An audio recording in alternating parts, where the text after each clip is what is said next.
Hola, ¿cómo están? Mi nombre es Saúl López Santizo. Estoy en esta hora preparado para presentarles una interesante reflexión que tiene que ver cómo podemos nosotros reaccionar ante cualquier situación difícil, aunque parezca que estamos ahí sí que en una prisión o con un cepo, como le pasó al apóstol Pablo, con cadenas y todo esto.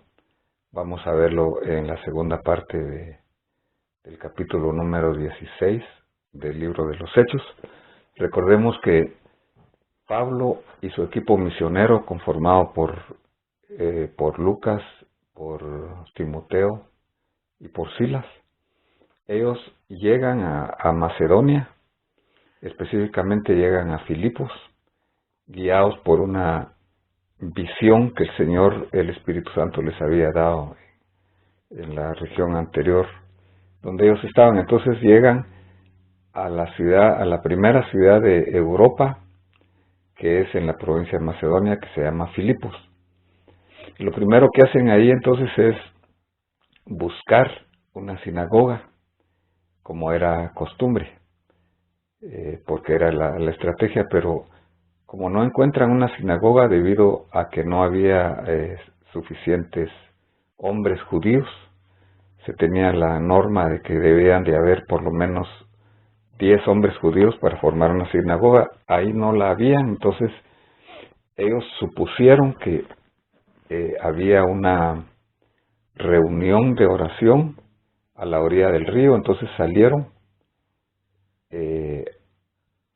afuera de la ciudad y efectivamente había una reunión de oración en ese lugar.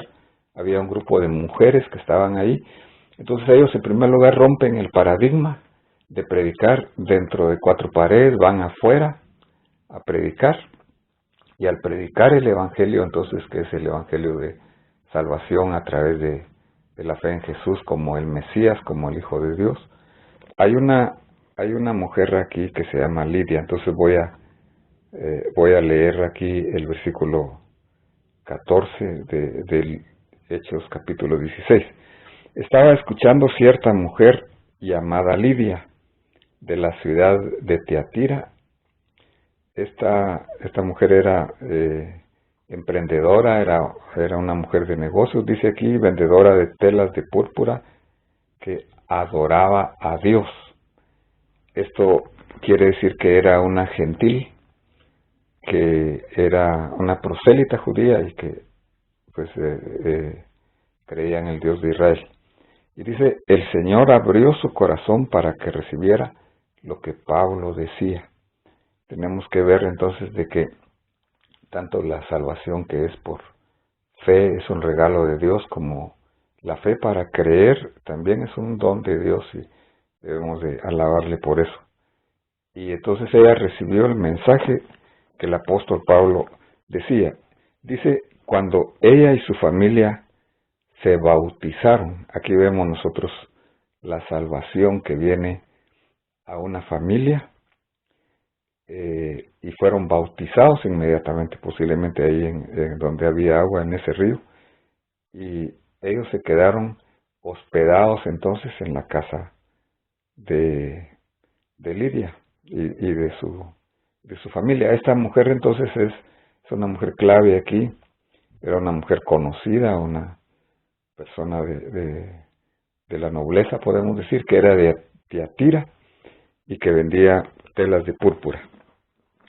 Luego ellos empiezan a ir entonces a ese grupo de oración, y mientras ellos iban, un día sucede un evento muy interesante aquí.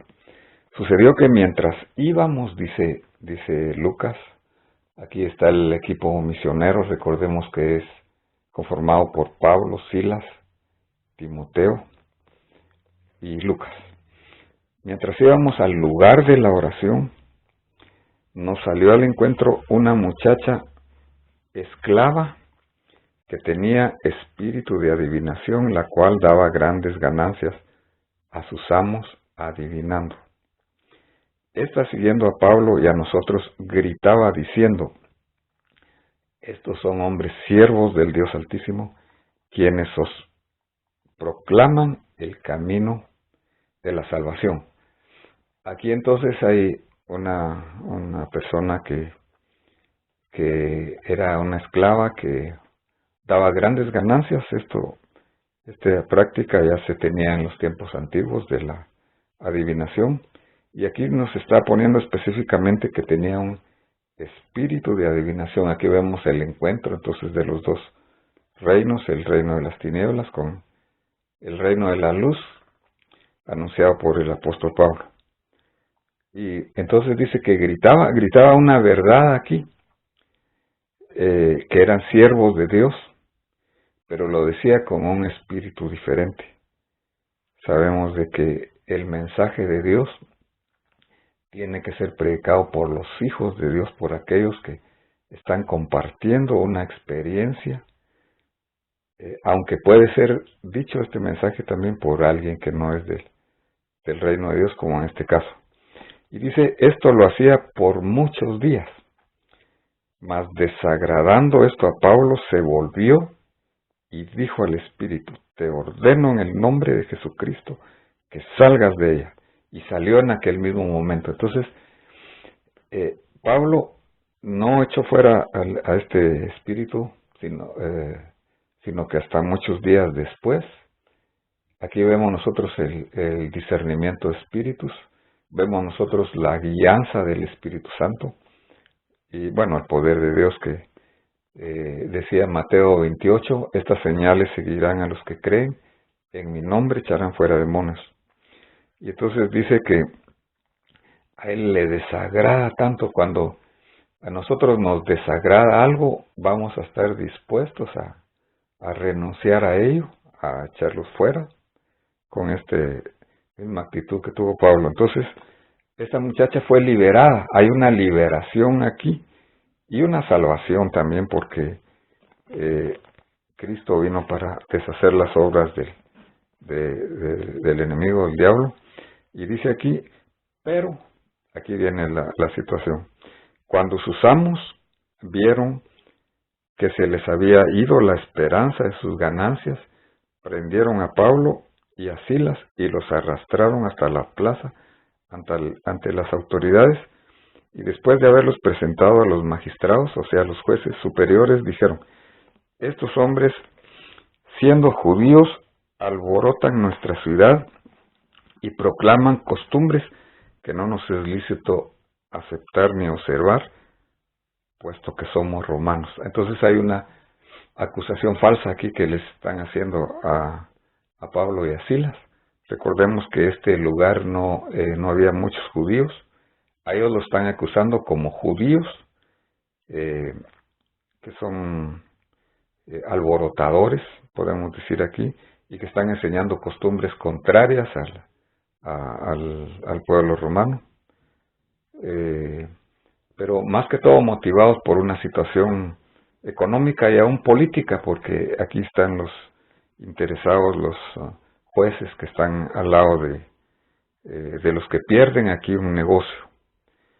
Y la multitud también se levantó contra ellos y contra los magistrados, y los ordenaron que los azotaran con varas, y después de darles muchos azotes. Entonces viene una persecución aquí en contra de Pablo y Silas específicamente.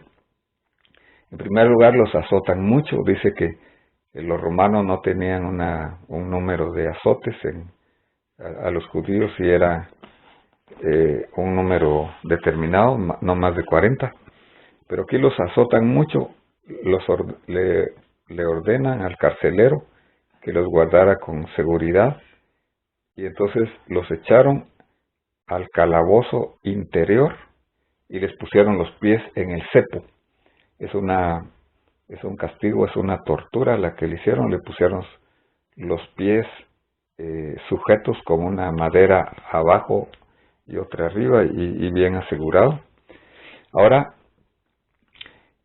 todo esto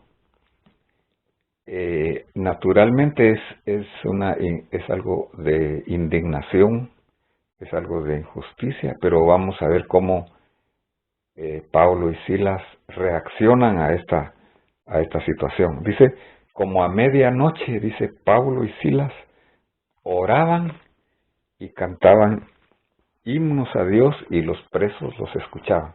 Entonces vamos a ver que la actitud que ellos tenían fue de no ver la situación, no tener un resentimiento contra sus castigadores, sus acusadores, no estar pidiendo en contra de ellos, o no estar pidiendo incluso que fueran liberados, sino que cantaban himnos al Señor. Ellos se enfocaron entonces en la grandeza de Dios.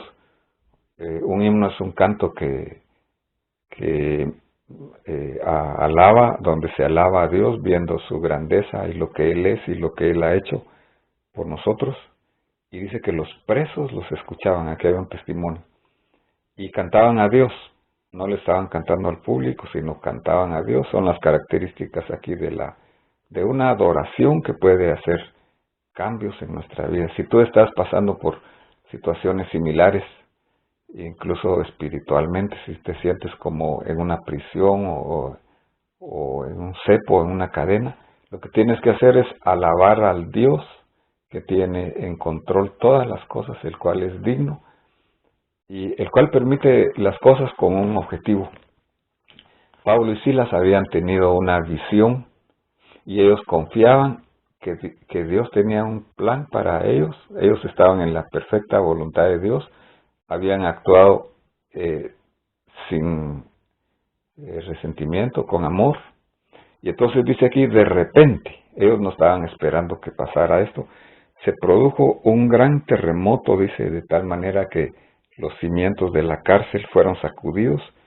Al instante se abren las puertas y las cadenas de todos se soltaron. Entonces, no es tanto el terremoto, sino que lo que sucedió ahí, que fue en el momento específico, en el momento más necesidad, donde Dios actúa. Dios viene en su momento adecuado, ni antes ni después.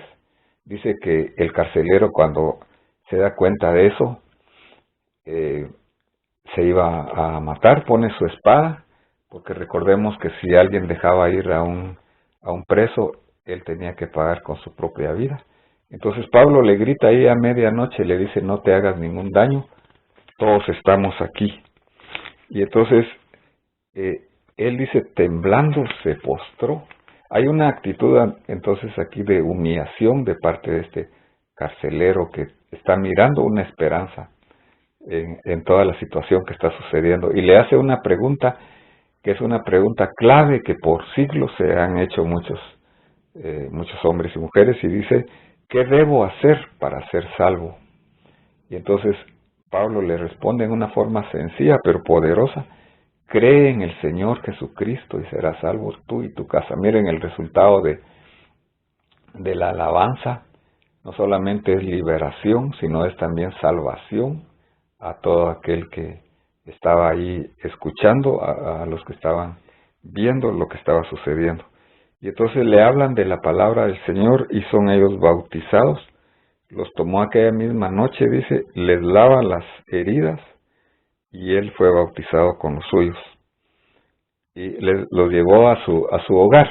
Entonces, vemos nosotros aquí de que es necesario que nosotros nos busquemos la voluntad de Dios y que confiemos en ella, que cuando estemos en diferentes circunstancias difíciles, alabemos al Señor entregándole todas nuestras preocupaciones. Él tiene cuidado de nosotros y cuando nosotros le alabamos, en este sentido podemos nosotros experimentar lo mismo que experimentó Pablo y Silas, liberación y salvación. Aquí hay varias personas que son salvas, creen en el Señor Jesucristo y serás salvo tú y tu casa. Tú y tu casa pueden ser salvos, la familia del carcelero, la familia de Lidia, la familia de Cornelio habían sido salvas. Que Dios te bendiga, esperamos que este video haya sido de bendición. Te invito a que lo escuches otra vez, que puedas escuchar los anteriores y que te inscribas si no lo has hecho.